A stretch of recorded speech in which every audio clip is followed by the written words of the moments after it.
Today on Cosmo Times, we'll explore LA, New York, Melbourne, and Shanghai to find out some local music talents in your neighborhood.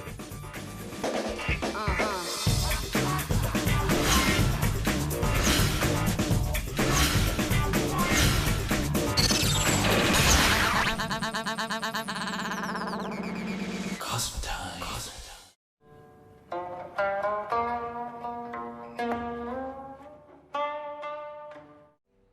Hey! hey, welcome to this week's local musician edition of Cosmo Times. Today we're here at You Huangli Center where the Chinese ancient instrument guqin is being taught. You know, I was having a moment here. Oh, by yourself? Yes, all by myself. Come on, we have a show to host, and I think it is time to go to this week's Word on the Street. Fine, let's go to New York, Shanghai, and Melbourne and find out what instruments people play or want to play. And what they want their kids to play.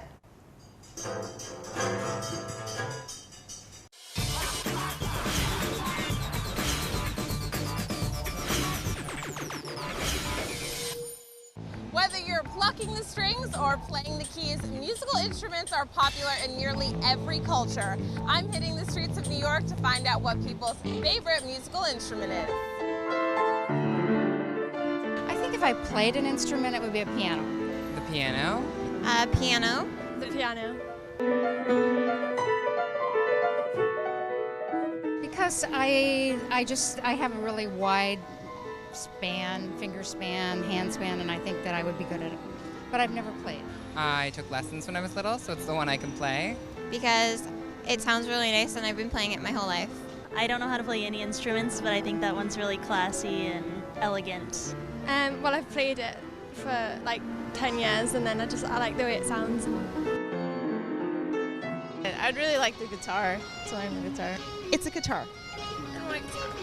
Because I've been playing for about 10 years. Drums, definitely. And why the drums? I just love them. You can dance to them and kind of get your aggression out. 1, 2, 3, 4. The musical instruments that hit high notes today on the streets of New York were the guitar and the piano. People like them because they're relatively easy to learn and they create some beautiful music. As for me, I played the piano and I'm learning some songs right now and I absolutely love it. Reporting for Cosmo Times, I'm Christy Clements. Now we're going to go check in with Melbourne.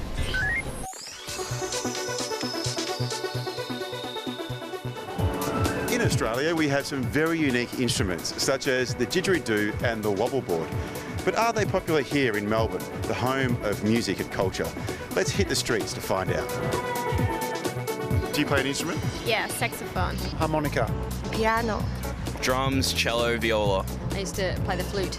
So what made you choose the saxophone? I don't know, it was really easy to start playing it, so I decided to play it. And so you were playing in a band or anything like that? Yeah, I was in a band for 3 years and then I stopped it because I was 15 or something, because I started going out and everything. What instrument do you play?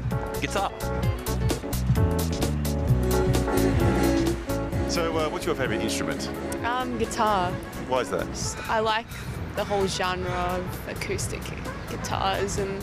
I tried picking up the ocarina once. Ever heard of an ocarina? No, what's that? It's like a piccolo. It's like a little woodwind instrument. It can be ceramic. Trumpet leaf, yes. My children, I have a trick what I do. I just grab a leaf off a certain bush and play what we call the trumpet leaf. Oh yeah, the kids love that.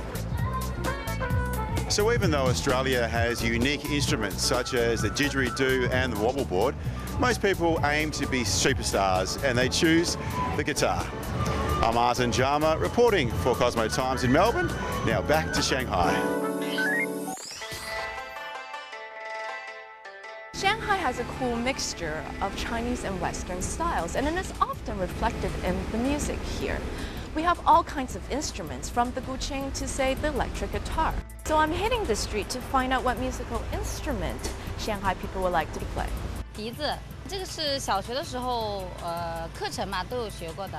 如果说我想新学一样乐器的话，我想学萨克斯，因为它可能说要提养情操。我会跟我老公玩吉他。钢琴，但是就是自己从小学，但是没有去考级吧。因为我是一名声乐老师，曾经，所以我会钢琴。我可以给你弹一段。很想学古筝，想学古筝，想学小提琴。我觉得大提琴、小提琴比较适合女生来学习。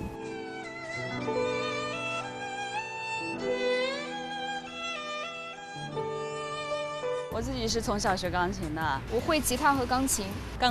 因为钢琴是乐器之王嘛，所以学了钢琴之后呢，感觉其他乐器都相对说要简单一些吧。我会葫芦丝，我会古琴。因为我身边的朋友都是西洋乐器的老师啊什么的，所以我想学一下民乐。我觉得对我的孩子以后将来可能这个中国文化会有比较帮助，所以我选择了这个乐器。我喜欢古琴。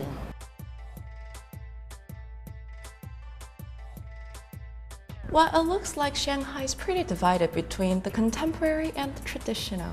I'm Christine, and that's the melody from Shanghai.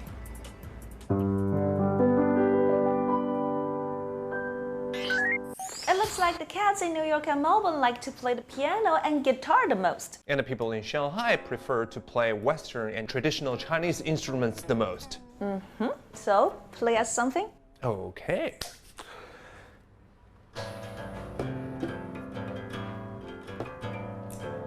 Don't quit your day job.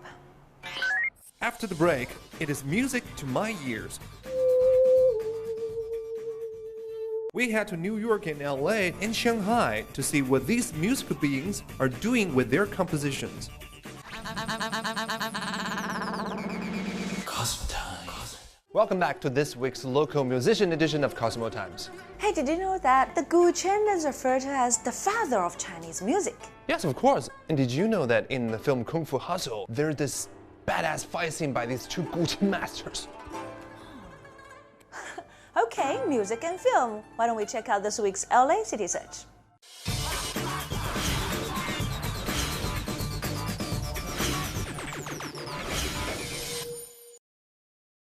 As well as being center of the world movies, Los Angeles is also one of the greatest places in the world for musicians. The music here is extremely diverse. Hip-hop, heavy metal, jazz, blue, classic, and much more. It's easy to find music suit to your taste. Also, many great musicians from MIA, No Doubt, to Snoop Dogg and Dr. Dre are all from Los Angeles. I'm sitting inside a music studio with a great composer. He is from Los Angeles and is one of the most famous music composers in Hollywood and Asian cinema. He has written music for Jackie Chan movies, Steven Spielberg documentaries, and animated films for major studios in Hollywood. So I think you must be curious of who he is. He is Nathan Wang. Yay! Yeah, I'm so glad to see you here, Nathan. Nice to see you. Yeah, and I think it's really interesting music studio here. I'm so excited. Thank you. So this is the place you work for most of the films. That's right. As you mentioned, the Jackie Chan movies, the Steven Spielberg documentaries, they all start here. And if we need to add orchestra or something else, we do that. But it always starts right here. Born and raised in Los Angeles, Nathan had always found inspiration and his love for music here. It being a very creative town, it's extremely creative. No matter where you go, every night there's something happening. People don't think of Los Angeles as being so gifted in terms of music, but because of all the talent that comes into Hollywood because of the movies, there's some wonderful, wonderful musicians out there. Nathan's love for music and living in Hollywood gave him the chance to eventually become a music composer.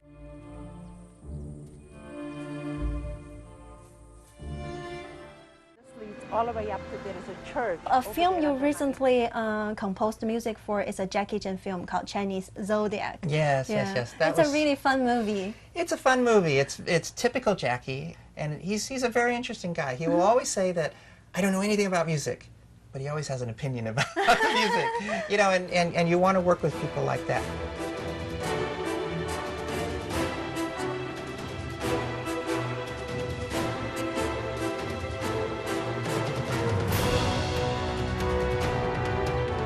Do you have to create something special for all the action scene and everything to make it more interesting? What I like to do with a lot of films, especially Jackie's, is that I like to take a theme and be able to have it sort of be continuous throughout the entire movie, whether there's a romantic part, whether there's a tragic part, and be able to kind of make variations of that one theme and be able to have it go throughout and change, you know, even though the scenes are very different.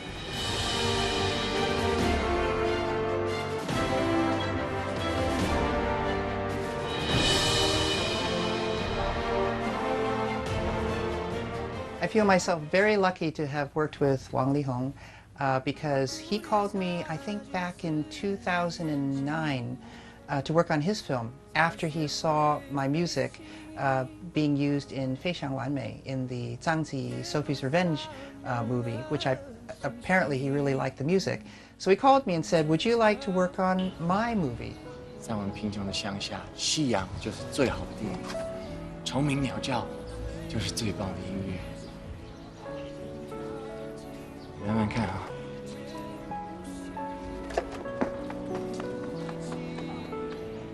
This is the Emmy that I won in 2010 for Best Documentary. Oh my God, this is the first time I've ever seen an Emmy Award statue in my life. So is this heavy? It's pretty heavy. Would you like to hold it? Yes, I can't believe I'm holding this. I'm so excited. So were you excited when you received the Emmy Award? Very much. It's because of what it stands for. And it stands for the recognition that my peers give me. And because I'm a music composer, it means that the people who do exactly the same thing here in Hollywood like what I do, and that's very, very heartwarming. And that it's coming from other music composers makes it very, very special to me. When I left Nathan's music studio, he is working on music for another Hollywood movie. The demands of scoring soundtracks for movies in Los Angeles provide many opportunities for musicians all over the world, and you will always find great musicians here. I'm Xiwen, reporting from Los Angeles for Cosmo Times. Wow, Nathan Wang is quite an accomplished composer in LA. I'm curious. About what? How they do it? Do what? Play this instrument. Is that why you dragged me to this class? I was just talking about Nathan Wang. It's all about the philosophy, isn't it? I mean, it has a history of 5,000 years. Clearly, you and I are on two different streams. Let's check out this week's New York City search while Bai Xu scratches his head some more. Piano, clarinet, oboe. Those are your typical musical instruments. But who knew that this could be one too? We're meeting with the saw lady today to see how she's bringing her music to the New York scene. Natalia Peruz, also known as the Saw Lady, is a true representation of New York's unique musical performers. While she's known for playing in the subway, she can be heard above ground too. She's performed all over the world, including Rome, Israel, Italy, and France, and iconic New York spots, including Carnegie Hall and Madison Square Garden. She broke the Guinness World Record for largest musical saw ensemble in 2009. Her music has been featured in movie soundtracks, and she served as a judge at the Music Under New York auditions for subway musicians. Talk about a beefy resume.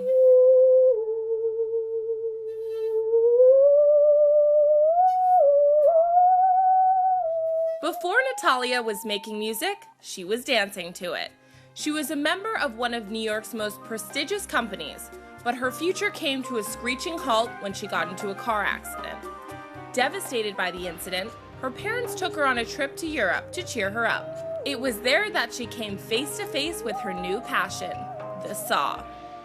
It was the first time that I encountered this unusual instrument, and it was the first time since the accident that I felt excited about something other than dance. I just felt this fire inside of me, like, oh, I want to learn how to do that. Unlike musicians who play, say, the violin or piano, Natalia went through a unique learning experience when she first started playing the saw. I asked the saw player that I saw in Europe if he would teach me, and he said no. And of course I offered to pay him for the lesson. No. He said, go home, pick up a saw, any saw like from a hardware store, imitate what you've seen me doing on stage, and figure it out. So that's what I did. Taking the subway from point A to point B can become a little boring after a while. It's the unique performers and musicians like Natalia who make you stop and enjoy the ride. It's really fun for me to watch people's reactions when I play in the subway. They all watch me, but I get to watch them. Best people watching place in the world. And I really enjoy looking at their faces because the transformation that takes place. Usually like somebody would be approaching and they hear the sound before they actually see me. And a lot of people come looking for an opera singer. They expect from the sound, they expect it to be a soprano singer. And then they see me with a saw. And so the surprise on their face is priceless. Looks like I'm getting a one-on-one lesson with the master herself. My only saw experience was in middle school shop class, but I have a feeling it'll be a tad different from my middle school days. This is a saw that is made for music, which means it's very long and it doesn't have teeth. That's the sound right now. It is easier for a beginner to find the sound with a mallet. That sounds way better than yeah, the it's other a lot one. easier Okay. to start that way. All right, so between the legs, okay, and then press down with the thumb and up with your okay. With this this way. Yeah, this way. Okay, got it.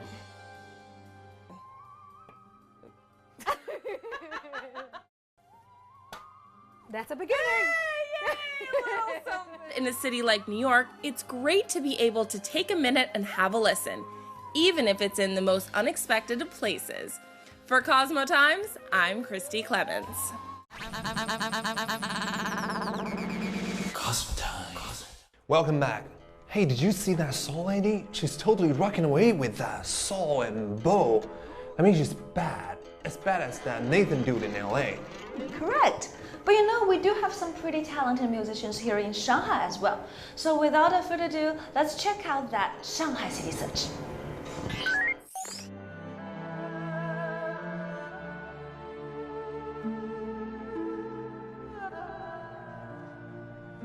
When we think about the music from the Academy Award-winning film Crouching Tiger, Hidden Dragon, artists like Tan Duan or Yo-Yo Ma often come to our mind.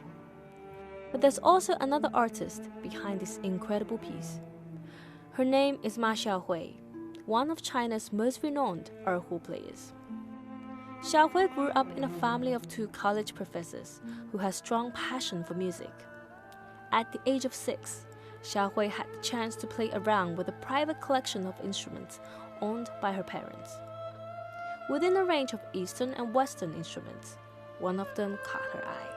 When I first time started to learn the erhu was when I was 6. At home, I have violin and the accordion. I play around each instrument. Then the end, I feel it's such a simple instrument and so fun, you know, and it's totally natural. When I was 11 years old, I made my own decision.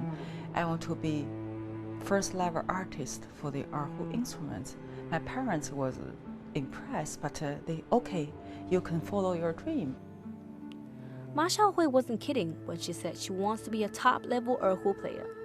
She made the move all the way to Shanghai at the age of 11, enrolled and studied for 9 years at the top music school in the city, the Shanghai Conservatory of Music.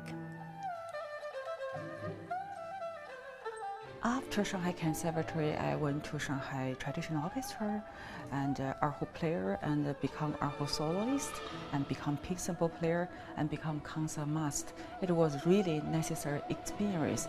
For me, I learned how to be harmony with the other people. When I'm the leader position, when I'm in the support, then in the meantime, I also MC for my orchestra.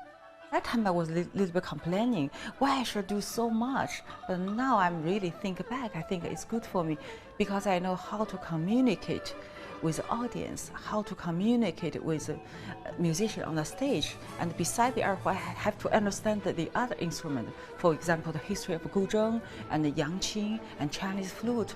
That's all help. I really believe all the things, if you really think positive, actually it's really for good reason. Masha Wang's hard work earned her a lot of applause from the audience and opened her up to playing on international stage. I remember it was 1997. I had a solo concert in Shanghai Concert Hall, and one German pianist whose name is Tim Owens. He was in the audience. He was really very impressed with my playing. And after the performance, he came to me, he introduced, I'm the professor from Hanover Conservatory, and I love Chinese culture. Can we have a collaboration? I think, oh, why not? Xiaohui's journey to the West didn't just end there. After a collaboration with German pianist, Xiaohui's mind was open to numerous possibilities of fusion with erhu. Jazz, classical, pop, or traditional. Xiaohui has been traveling and playing for the last 15 years within all possible genres. The history of this instrument is about 1,500 years, and it came to China through the Silk Road, which is influenced by multiple cultures and digest and become Chinese instrument. So you can see this instrument has a kind of relationship, friendship with all the different cultures. That's pretty amazing. Such a simple two-string instrument, so much like our human voice with two strings. And suddenly when I play the Middle East, I feel I'm really Middle East, you know, you can feel the flavor. I'm traveling in the last 15 years. I'm traveling everywhere. In South Africa, play with symphony orchestra. I was in Middle East, in Syria, Silk Road. I was in Germany a lot. But the one thing I'm very clear, I'm a traditional classical musician. I have the base in China, base in Shanghai, open to the world. Wow, Miss Masha Wang is a real bell on the erhu. And it seems even after they are performing around the world, these musicians never forget where they started their musical career. As Confucius once said, music produces a kind of pleasure which human nature cannot do without. Real deep, Bai Xu. Real deep. Wait, are you agreeing with me or making fun of me?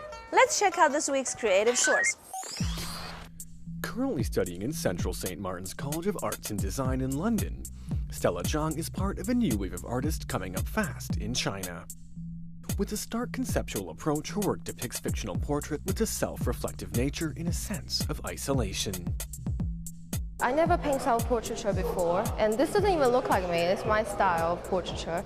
And I did this portrait when I was very exhausted about life. This painting was really just about this kind of a confusion I get that time. Born in the 1990s, she represents the new generation of Chinese artists and has a very independent and contemporary take on classic concepts. I think the great thing about art is when you look at art, really good art, you can feel like it speaks to you and makes you feel like you're not alone. Stella Zhang's work will be on display at the G&E Gallery in Shanghai until September 10th. I think it's time to rock out on this guzheng. Peace, love, and Chinese traditional instruments. Oh yeah. See you all next time. Let's check out this week's word on street. Let's check out this week's creative source. Let's check out. Wow, Miss Masha Wang is a real bell on the erhu. So without further ado, let's hit that Shanghai street. Shanghai City. So without further ado, let's hit that Shanghai City. Is there echo here?